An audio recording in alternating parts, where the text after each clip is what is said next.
John chapter 19. Then Pilate therefore took Jesus and scourged him. And the soldiers plaited a crown of thorns and put it on his head. And they put on him a purple robe, and said, Hail, King of the Jews!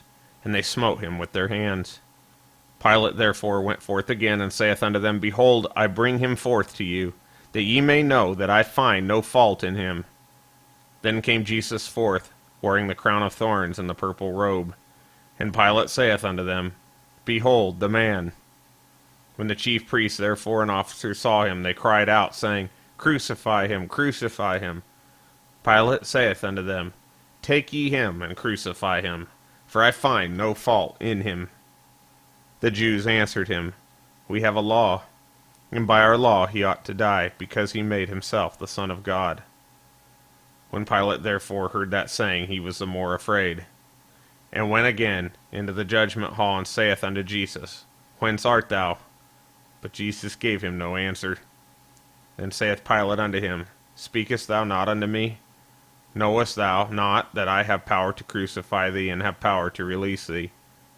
Jesus answered, Thou couldst have no power at all against me, except it were given thee from above. Therefore he that delivered me unto thee hath a greater sin. And from henceforth Pilate sought to release him. But the Jews cried out, saying, If thou let this man go, thou art not Caesar's friend. Whosoever maketh himself a king speaketh against Caesar. When Pilate therefore heard that saying, he brought Jesus forth, and sat down in the judgment seat in a place that is called by the pavement, but in the Hebrew, Gabbatha. And it was a preparation of the Passover, and about the 6th hour. And he saith unto the Jews, Behold your king. But they cried out, Away with him, crucify him.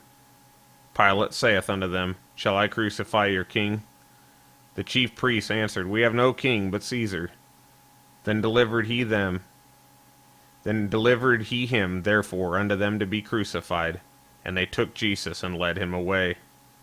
And he, bearing his cross, went forth unto a place called the place of a skull, which is in the Hebrew Golgotha, where they crucified him, and two other with him, on either side one, and Jesus in the midst.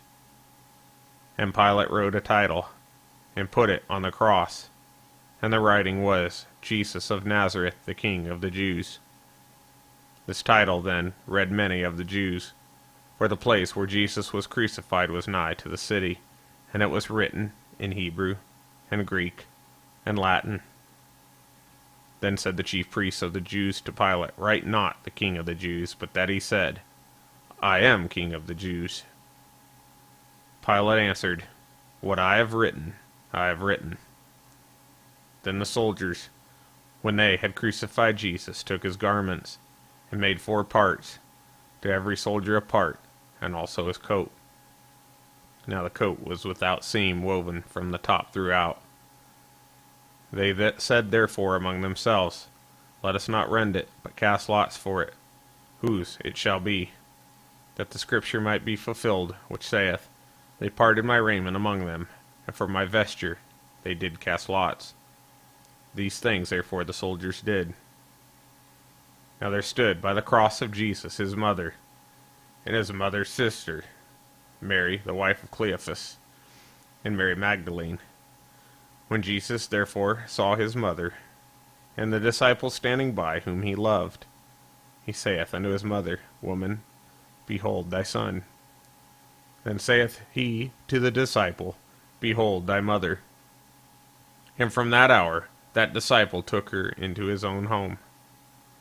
After this, Jesus, knowing that all things were now accomplished, that the scripture might be fulfilled, saith, I thirst. Now there was set a vessel full of vinegar, and they filled a sponge with vinegar, and put it on hyssop, and put it to his mouth. When Jesus therefore had received the vinegar, he said, It is finished. And he bowed his head, and gave up the ghost.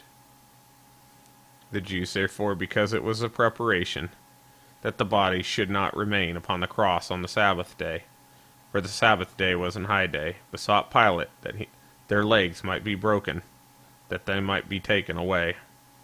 Then came the soldiers and brake the legs of the first, and of the other which was crucified with him. But when they came to Jesus and saw that he was dead already, they brake not his legs. But one of the soldiers with a spear pierced his side, and forthwith came there out blood and water. And he that saw it bare record, and his record is true, and he knoweth that he saith true, that ye might believe.